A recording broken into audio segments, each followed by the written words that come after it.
देखो, सबसे पहली बात हमारी कमजोरी क्या है? हम परेशान हो जाते हैं। संसार में देखो तो परेशान, परमार्थ की तरफ देखो तो हम परेशान हो। ये हमारा आदत स्वभाव बन गया परेशान होना। थोड़ा सा धैर्यवान बनो, गंभीर बनो। कोई इस भारी से भारी विपत्ति में परेशानी स्वीकार करके विपत्ति से थोड़ी निकला जाता। सुलझो, ठीक है, ये विपत्ति आई, समस्या आई, इसका समाधान होगा। ऐसा थोड़ी कि हमें नष्ट कर देगी। अगर अभी हमारी बड़ी हानि हो जाती है, हम कल इससे बड़ा लाभ प्राप्त कर सकते हैं। हमको एकदम बिल्कुल गंभीर रहना है, इतने कमजोर नहीं बन जाना। अब वो गए तो क्या होगा, अब वो वस्तु गई तो क्या, पद गया तो क्या होगा। प्रयास किया था, ये पद मिला था, इससे बड़ा पद प्राप्त करूंगा, मैं इससे बड़ा महान बनूंगा। ठीक है, एक बार गिर गया, गलती हो गई, दंड भोगूंगा, फिर इससे ज्यादा संयम में रहूंगा। बिल्कुल मतलब एकदम फ्रेश दिमाग रखना चाहिए। पर अपने लोग क्या है, जरा सी बात में एकदम पचड़ा कर लेते हैं, एकदम कमजोर हो जाते हैं। ये बिल्कुल ठीक नहीं है। हम जीवन भर की यात्रा की बात कह रहे हैं, भारी से भारी कष्ट में भी मुस्कुराना, तो हमें बल मिला है, हमें भगवान की कृपा का दर्शन हुआ है, हमें उनका दुलार दिखाई दिया है। अगर ऐसे तो भाग जाते, फिर परमार्थ में थोड़ी चलना होता है। आज जो आप सुन करके लाभ लेने की चेष्टा कर रहे हो ना, ये केवल प्रवचन नहीं है, ये जीवन है। अगर ये जिए ना होते ना, तो ये इसका प्रभाव नहीं पड़ता, फिर वाणी का प्रभाव नहीं पड़ता। हम इसीलिए कहते हैं, जैसे आप लोग एकदम परेशान हो जाते हैं जब बोलो, क्या हमसे ज्यादा परेशानी होगी?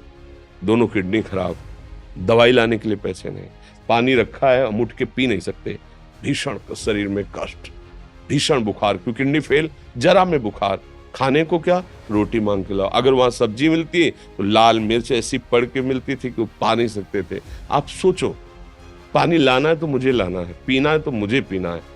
अगर मैं हारता तो कहां पहुंच जाता, क्या स्थिति होती? नहीं, मरना है, पर कदम पीछे। कोई दिन ऐसा नहीं जिस दिन सेवा ना की हो, जिस दिन सेवा ना गए हो। गुरु जी की सेवा में जाना है, पहले अपने को स्वस्थ साबित करना है, नहीं वो सेवा नहीं लेंगे।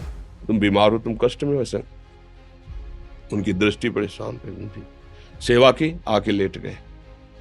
फिर हिम्मत की, अपनी श्री जी की सेवा की, मधुकरी नहीं गए, 3-3 4-4 दिन भोजन नहीं गए, पर सेवा नहीं छोड़ा, दिनचर्या नहीं छोड़ी। और उसका प्रधान कारण संयम, ब्रह्मचर्य, भगवत आश्रय, नाम जप, कभी हारने नहीं दिया।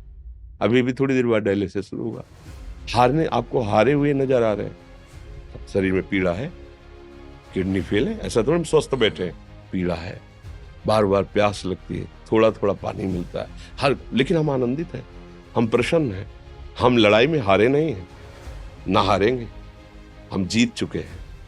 हम अपने मालिक के भरोसे में अपना संवाद, तो वो ये हम अपनी बड़ाई नहीं बता रहे, हम आपको बता रहे समस्या।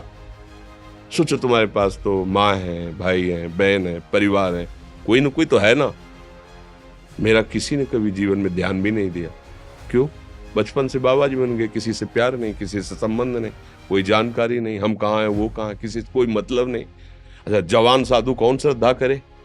कभी गांव जाने की हिम्मत नहीं पड़ती कि रोटी मांग ले, पता नहीं लोग क्या सोचेंगे, क्या भावना कर ले। हम दरवाजे पे खड़े हैं, क्या कैसी भाव, जो हमारे सामने आकाश वृत्ति से आया यौवन अवस्था में, वही पाया, अन्यथा भूखे रह गए।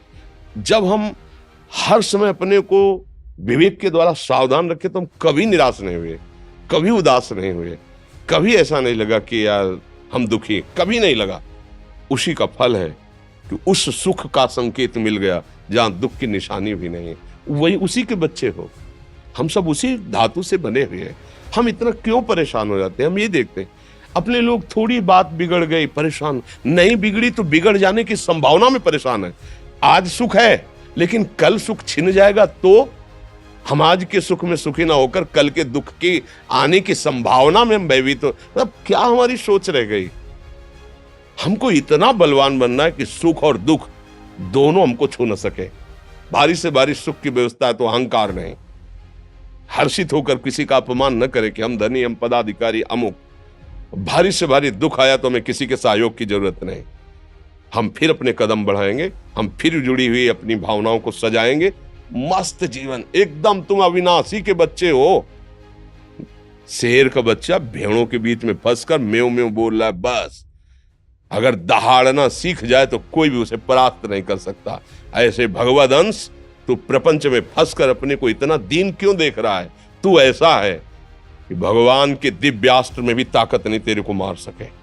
तू अविनाशी का अविनाशी बच्चा है। विनाशी भोगों को, विनाशी शरीर को मैं मान के इतना भयभीत, इतना दुख ठीक नहीं। ये सबके लिए, केवल एक के लिए नहीं। आप समझो, आप लोग सोचते हैं हम गृहस्थ होकर भला ऐसी स्थिति कैसे।